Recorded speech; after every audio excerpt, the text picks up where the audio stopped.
Lionhead Studios are memorable developers for several reasons.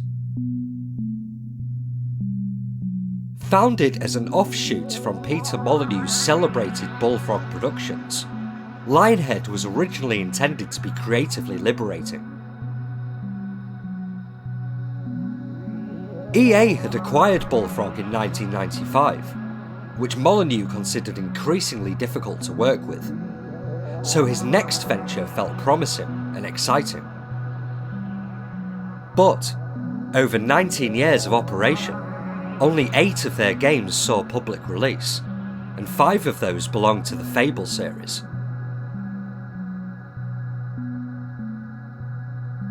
Despite talented staff, great concepts, and true creative flair, Lionhead were marred by financial difficulties.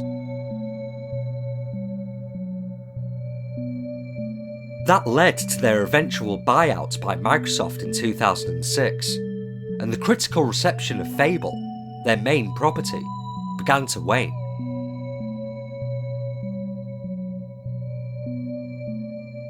They shut up shop 10 years later after experimenting with free-to-play models, leaving behind one of gaming's most interesting legacies.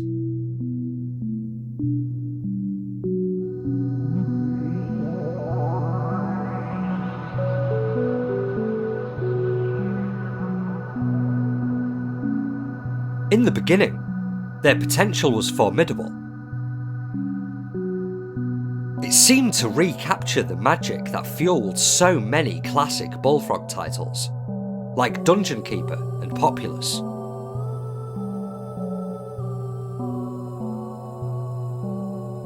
Along with a driven team, Molyneux set gleefully to work on their first release, Black and White, which followed many of the traditions laid out by his previous God games.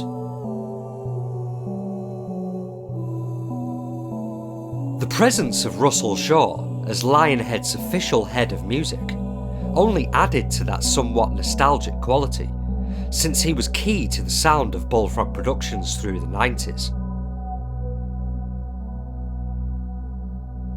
So, waves of celebration rippled through PC gamers' bedrooms when Black and White shipped in 2001. It would be an understatement to say that it was a critical darling of its time.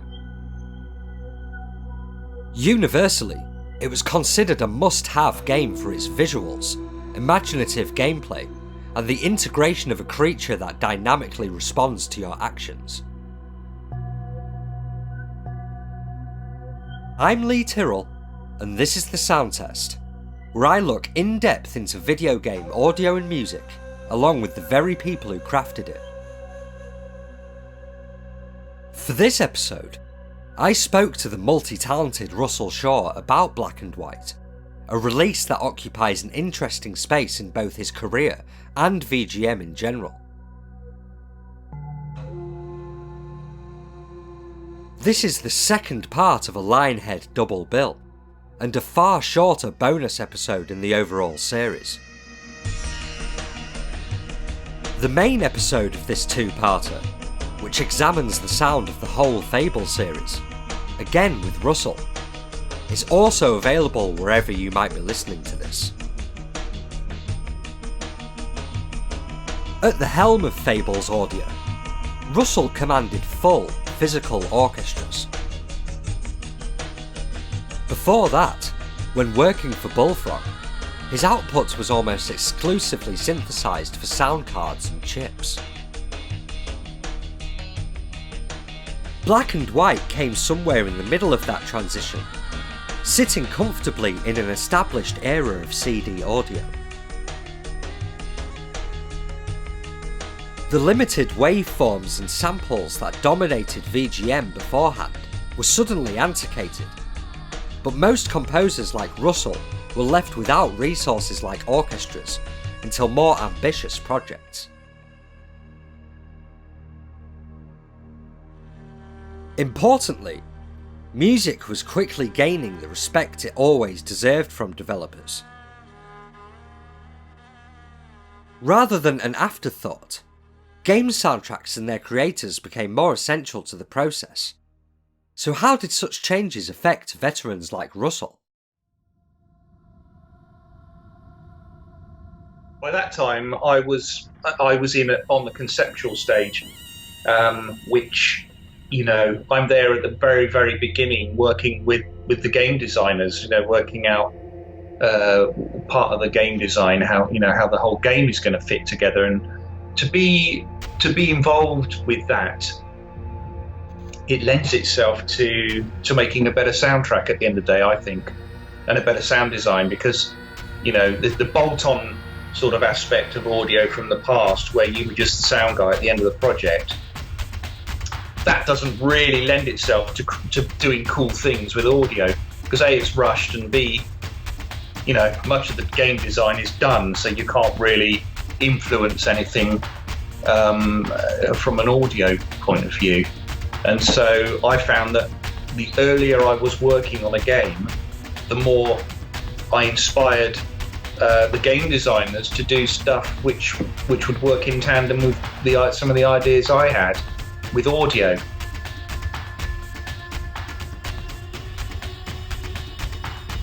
That really sort of made the games we were working on quite unique and sound quite different to what everyone else was doing at the time.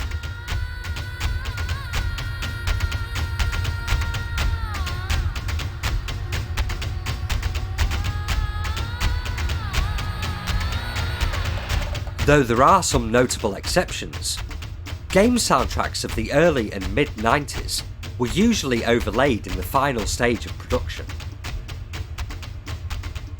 There wasn't as much crossover between gameplay and audio as there is today, but that had started to change by the 21st century. Released in 2001, Black and White was among Russell's first games to integrate sound into the experience more profoundly.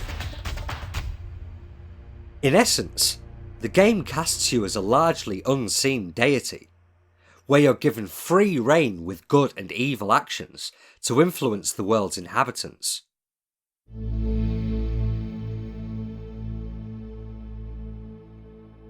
Besides your creature, who generally acts as your physical representation, your only in-game avatar is the pointing finger of a mouse. It's used for just about everything, including hurling your worshippers around, navigating the map, and drawing symbols that cause a variety of results. Thanks to the evolution of game audio, even moving the mouse in certain ways could come across through your speakers. In Black and White, we had a whole gesture system where you could actually draw with your mouse an action that you wanted to do. So, for instance, if you wanted one of the creatures to fall in love with you, you could draw a heart around it in the game with your mouse. And the game recognised that you'd drawn a heart, and it then sort of pinged, it sort of pinged the shape that you'd drawn and made it into a proper full-blown graphic of a heart. I'm not sure if that one actually made it into the game in the end, but it's like an example of the sort of things that we were trying to do. To do a whirlwind, for instance, you just draw a spiral with your mouse. And like I say, this gesture-based system was something that I thought, I can really make this cool with audio, because I can change the velocity of the sound that I'm making based on how fast you're moving the mouse. And then when the game has recognised the fact that you've drawn this symbol, I can make the audio ping out so that you get the idea of the fact that you've solidified this shape and it's come out. That was one example of how I knew that from the game design, how I would implement the sound for that, sort of even before it had gone into the game. Adaptive elements are a big part of Black and White's actual music too, which leans heavily into hypnotic synthscapes.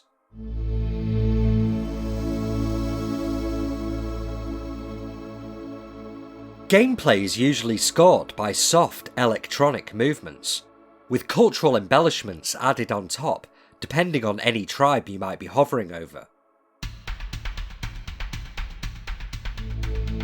There are several throughout the campaign, such as Egyptian, Indian, Greek, and Celtic. Whenever you're in close proximity, each of the tribes will trigger their own unique sound. Although sometimes processed, the exotic instrumental sounds that accompany different tribes are the very real playing of Stefan Hannigan, a multi-instrumentalist with a flair for improvisation.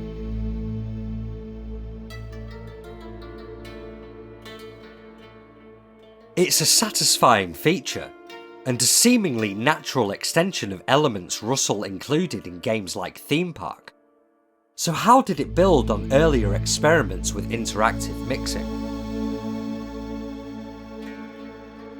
I wanted the background music to be very ambient, but I also wanted it to represent each of the tribes that we were currently looking at in the game. There were 8 tribes, ranging from Japanese to Aztec to what other ones were there? There was a Celtic tribe. There were all these different styles, and I thought what I'd like to do is actually have one single background track, but then over the top interlay all the different tribal music. So I found a guy called Stefan Hannigan, who actually was one of the guys who worked on the original Braveheart movie, who said that he could do all of it for me. He could record all the instrumentation from all the different tribes. I sent him over a drone track, which he then I told him to just, improvise over the top, ad-lib as many different sort of riffs and motifs as he could, based on the motifs that I'd sent him. And he sent all those back, and then I compiled about 24 music tracks, good, evil, and neutral, for each of the tribes. But the background track for each of those was identical. It was just the instrumentation over the top that changed.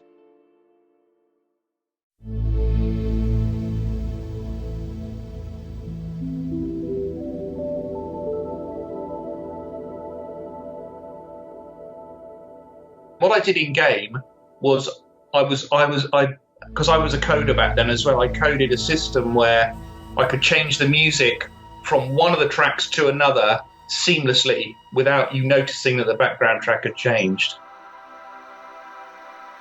As you hovered over the landscape and you moved into a different region, I would swap to a different tribal piece, or as you were hovering over the same region but your alignment changed, I was able to change it to a more evil style or a neutral style or whatever. Yeah, it sounded great in the end. I was really pleased with how that worked.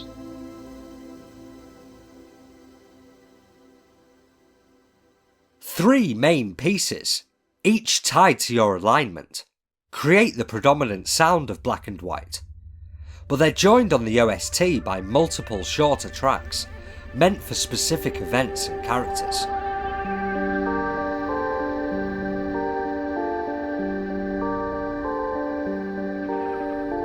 Altogether, they form a surprisingly colourful whole, pushing the hyper-real setting of the game to the forefront of players' minds. It's tough to describe Russell's soundtrack briefly, as it carefully juggles so many different styles, all smoothly connected by rich synthesizers underneath.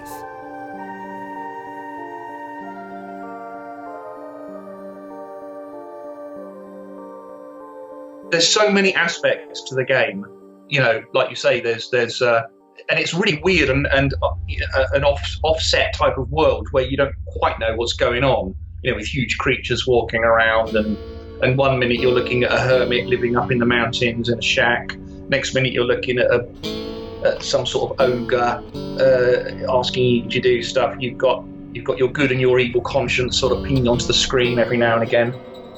So it wasn't a game where I thought we could have one music style for this game. It was just a no-brainer really to make it as diverse as possible and have as many musical styles in there as I possibly could. So like you've got the pirate song, the missionary song rather, who are building the ark. You've got, like you say, there's almost like Ry Cooder style electric guitar for the hermit. You've got this heavy distorted electric guitar for Slag.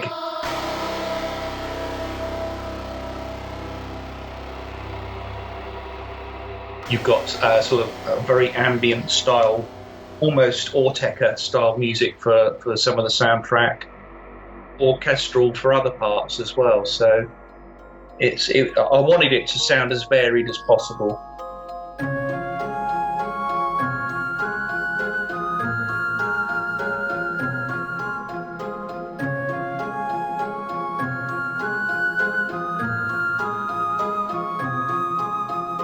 The shackles of chips like the Adlib, which used rudimentary waves and simple FM synthesis, were long gone by Black and White. That opened the door to compositional laziness and rampant innovation alike, with driven composers like Russell on one clear side of that divide.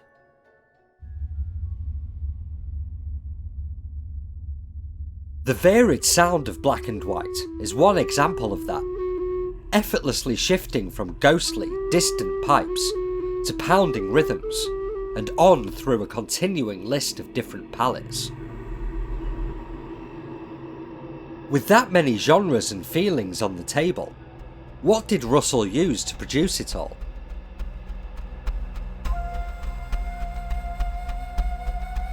By that time, I was using a whole range of synths in the studio, because Black and White was pure synth work. There was no real orchestra on that track at all. On one of the tracks, it needed this sort of weird pipe sound. I had a didgeridoo sample CD, which had only just come out actually, and I didn't want it to sound like a didgeridoo as such. I wanted it to sound a bit more futuristic than that.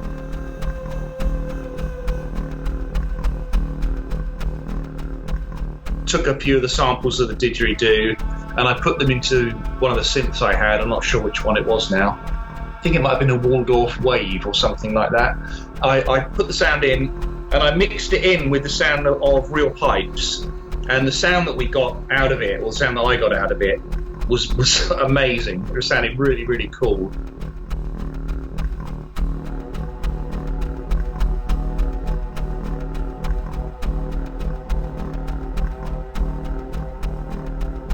The enormous success of Black and White was a fantastic start for Lionhead, giving them all the momentum they needed to leap straight into the Fable series, which made up the rest of their output except the movies. A sim based around directing films, with an inventive soundtrack by Daniel Pemberton, recent composer of Spider-Man Into the Spider-Verse, and also known for extensive work on Little Big Planet.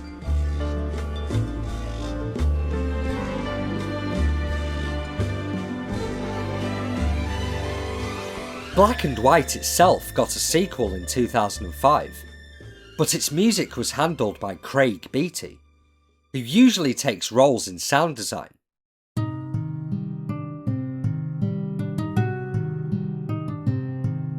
Again, Black and White 2 has a varied feel, full of different styles, gorgeous vocals, and crisp production.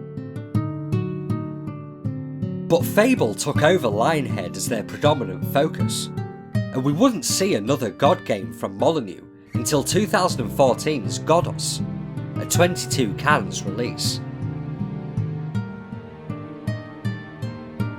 By the end, exploring new territory with the online-focused Fable Legends led to Lionhead's demise, who then split its staff between several fresh developers.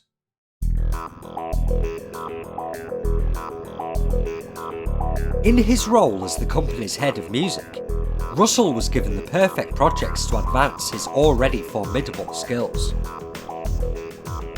Fable obviously opened the door to orchestras and choirs, but Black and White is a career milestone for summing up all his growth as a producer and composer up to that point. Along with honed ambient synthesis, Russell experimented with instrumental textures and used both to create a cleverly adaptive web of sound.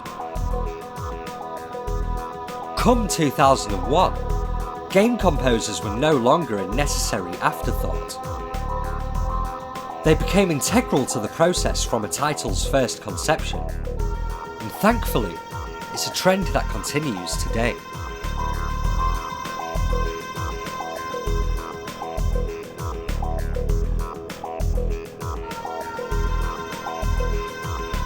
Black and White, as you say, I was sitting in the very, very early design meetings and coming up with ideas for the game design that I knew I'd be able to do cool audio things with.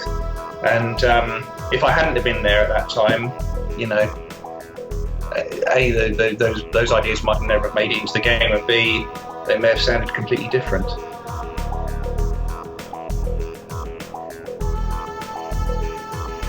Thanks to Russell for speaking to me for this bonus episode of the sound test, but thank you too for taking the time to listen. If you've enjoyed what you've heard, please make sure to subscribe or follow on whatever platform you're listening on.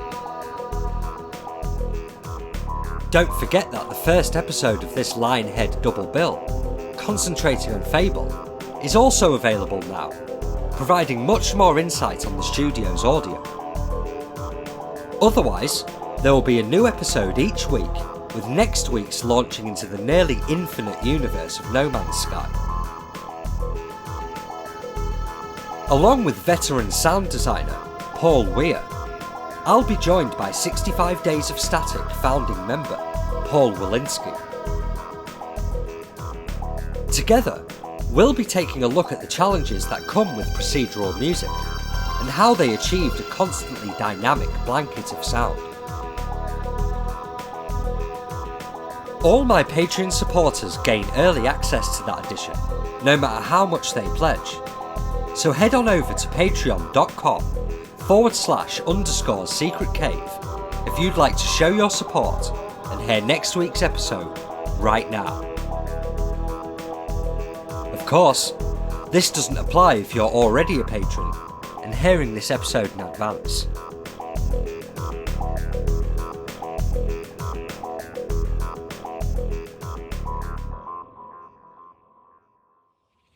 Hey, it's not finished!